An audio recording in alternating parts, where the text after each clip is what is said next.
ओम शांति। 13 जुलाई 2023 के धारणा के मुख्य सार सुने। आज परमपिता शिव बाबा ने कहा, बच्चों आज तुम्हें क्या धारण करना है, मैं सुनाता हूँ, सुनो। ज्ञान मथानी बच्चों अपने मन में बुद्धि में चलाते रहो तो बच्चों धीरे धीरे तुम्हें घर में सतयुग यानी स्वर्ग की तरह सुख की झलक दिखाई देगी। जैसे जैसे दही मथने पर धीरे धीरे माखन ऊपर आ जाता है, ऐसे स्वर्ग दिखने लगेगा।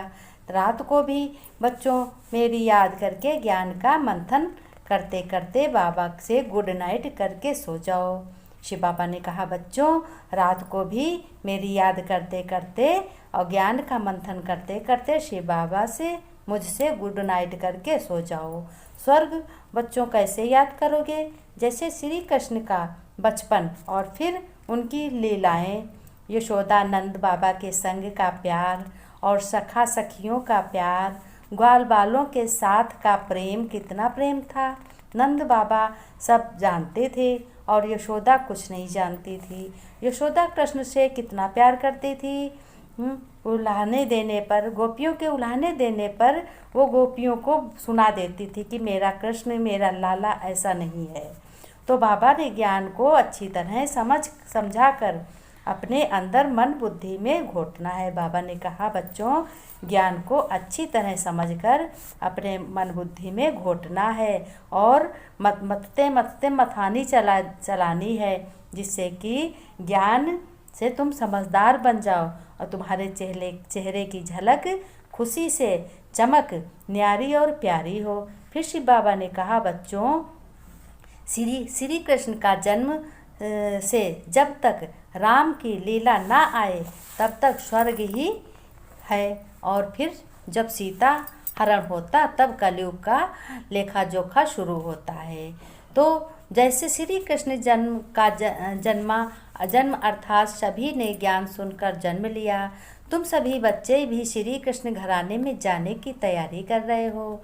तब तो है इसी संगम पर कोई आत्मा बहुत अच्छा पुरुषार्थ कर रही होगी, बहुत अच्छी रीत से शिव बाबा को याद कर रही होगी और उसके नज़दीक होगी, खूब ज्ञान सुन रही होगी और ज्ञान एक दूसरे को सुना भी रही होगी। वो भी अच्छा पुरुषार्थ, सब नंबरवार है ना। वो कोई बच्चा बहुत अच्छा बाबा का ज्ञान सुन रहा होगा, बहुत अच्छी रीत धारणा पालना कर रहा होगा, अपने घर में पाठशाला खोली होगी और उसमें सभी को बुलाकर अपने ज्ञान सुनाते होंगे, बाबा का भोग लगाते होंगे।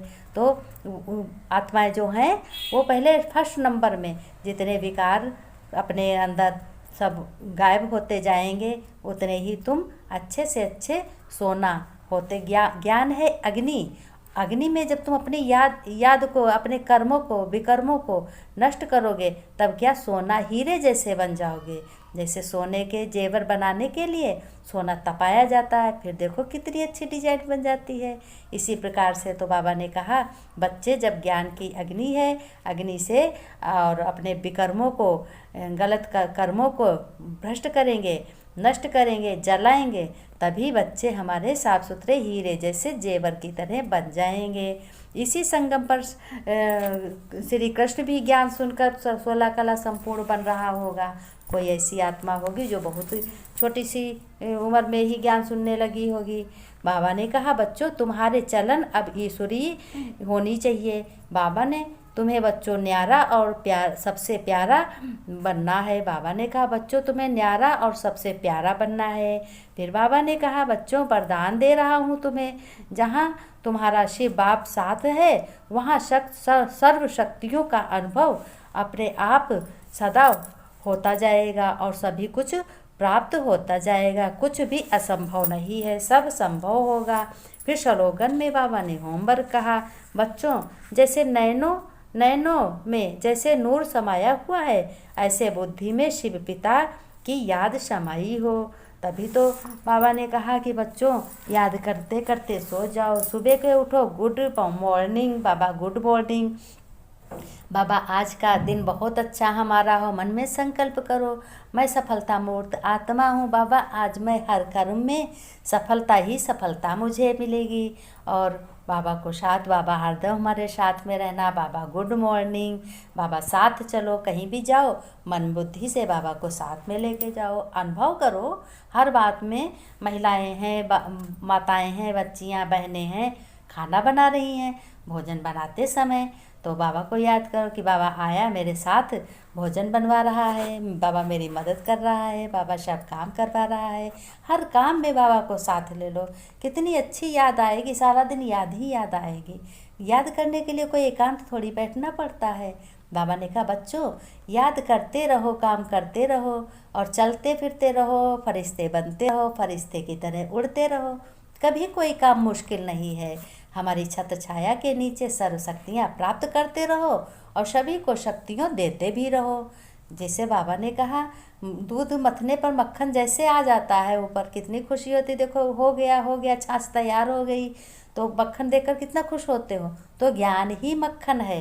यही श्री कृष्ण के पास भी था, तभी तो मक्खन दिखाया गया है। श्री कृष्ण ने खूब ग्वाल बालों को गोपियों से चुरा कर माखन खिलाया, दही खिलाया गोपियों को, अपने ग्वाल वालों को। देखो सुदामा मित्र था तो सुदामा की कितनी मदद की। जब राजा श्री कृष्ण राजा बन गया, महाराजा बना, तो सुदामा के देखो हीरे कंचन की तरह उसके महल हो गए, झोपड़ी थी। तो बाबा ने कहा ऐसे ही बाबा तुम्हारा इसीलिए आया है, बच्चों को श्री कृष्ण जैसी पढ़ाई पढ़ाकर श्री कृष्ण की तरह 16 कला संपूर्ण हीरे जवाहर से उसके जेवरों की, बाबा ने कहा जेवरों से उसकी सजावट होगी उसी बच्चे की। और ज्ञान धन से जब समझदार बन जाओगे तो सभी लोग तुम्हारी तारीफ करेंगे। तो बाबा कहते हैं हर बात में मुझे आगे करो। मैं वही बात रोज़ रोज़ सुनाता हूँ। किस लिए सुनाता हूँ कि तुमने इतने जन्म लिए तो सब तुम भूल गए हो। तो मैं जब रोज़ रोज़ याद दिलाऊँगा तो तुम्हें याद आ जाएगी। बाबा कहते मैं रोज़ रोज़ वही बात याद दिलाऊँगा। अपने को आत्मा समझ परम पिता परमात्मा को याद